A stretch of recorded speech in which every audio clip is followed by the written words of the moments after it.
Eagles Kingdom gon' be the nation if you ain't know it. Hella been shaking, the rumors breaking cause we exposing. Got no more patience, your time is wasting, we quickly growing. Unite to save when we walk in the path that's flowing. The king is risen, begin the end of a lie that's trending.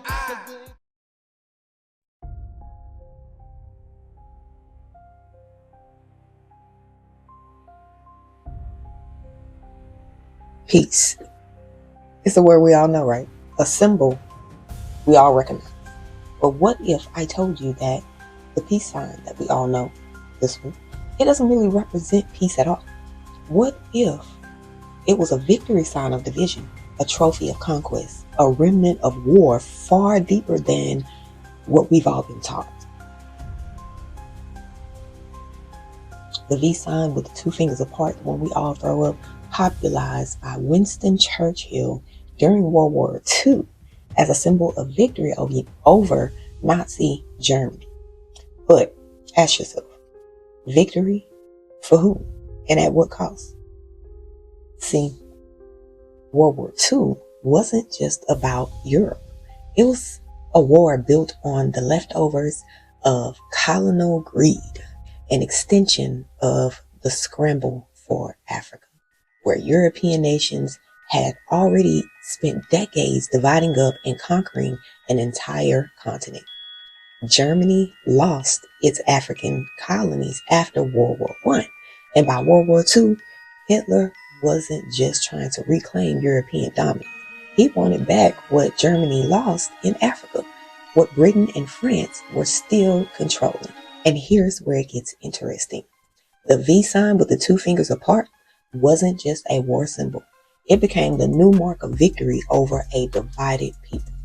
It was the European colonial powers' way of saying, we won, we divided you, and we will continue to control you. And yet, what do?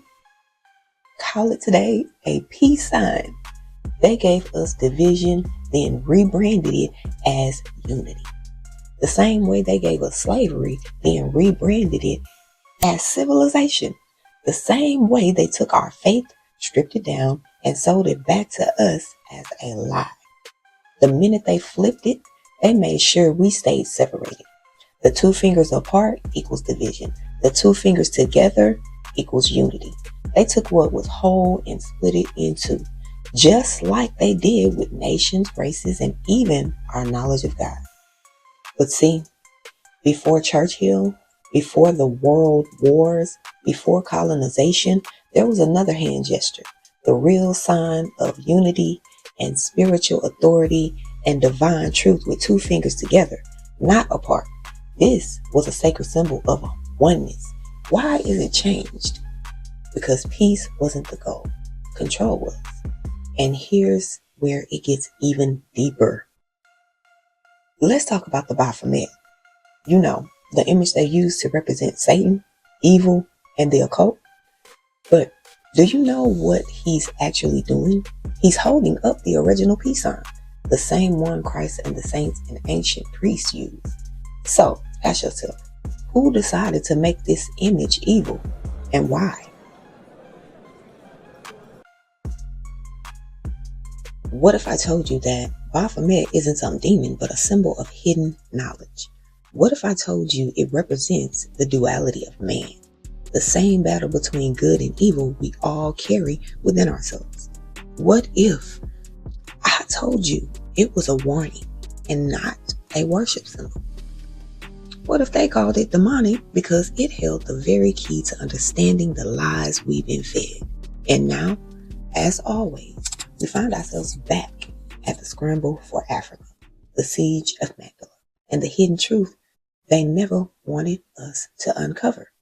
Because the biggest threat to colonial rule wasn't just Africa's land, it was Africa's knowledge.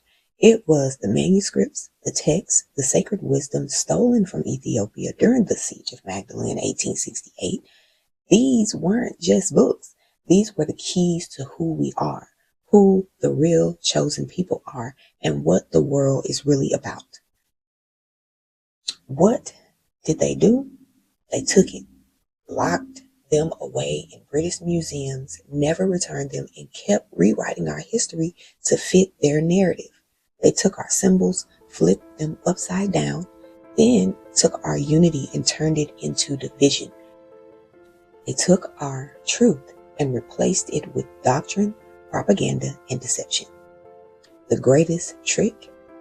They got us to celebrate it, to throw up a sign of our own oppression, thinking we were spreading peace, when in reality, we were reinforcing their lies.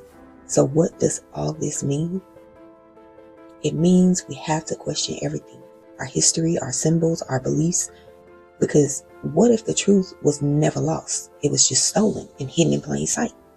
The siege of Magdala, the scramble for Africa, World War II, and even something as simple as a hand gesture. They're all part of the same story, a story of conquest, deception, and the slow erasure of who we really are.